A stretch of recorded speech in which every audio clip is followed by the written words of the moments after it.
আসসালামু আলাইকুম রহমতুল্লাহ। বন্ধুগণ, আজকে আমরা বুখারীর 15 নম্বর হাদিসটি শুনবো।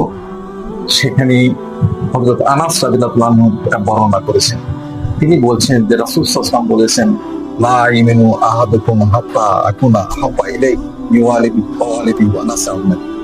এই পৃথিবীর মানুষেরা, তোমরা যতক্ষণ না তোমাদের বাবা মা, তোমাদের সন্তান সন্ততি এবং পৃথিবীর সকল মানুষের চাইতে বিশ্বনবী মুহাম্মদ রাসূলুল্লাহ সাল্লাল্লাহু আলাইহি ওয়াসাল্লামকে বেশি ভালো না বাসতে পারবে, তখন মুমিন হতে পারবে না। হযরত ওমর ফারুক রাদিয়াল্লাহু আনহু বলেছেন, ইয়া রাসূলুল্লাহ, আমি সবার চাইতে আপনাকে বেশি ভালোবাসি, কিন্তু আমার নিজের জীবনের চাইতে বেশি ভালোবাসতে পারি না। তখন রাসূলুল্লাহ বলেছেন, ওমর, এটাও তো হবে না।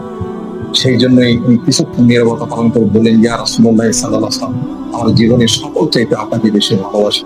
তখন তিনি বলেন, ওমর, এখন তুই করে করে মুমিন হতে পারবে। বন্ধুগণ, সেই জন্য আল্লাহ রাসূল সাল্লাল্লাহু আলাইহি ওয়াসাল্লামকে আমরা বেশি বেশি ভালোবাসবো, তার ইত্তেবা আমরা গ্রহণ করব এবং যা করতে বলেছেন তা করব, যা আমাদের নিষেধ করেছেন তা থেকে বিরত থাকবো। তাহলেই দেখা গেল যে আমরা পৃথিবীতে কল্যাণকামী হতে পারবো, পরকালে আমাদের জন্য সফলতা হবে ইনশাআল্লাহ।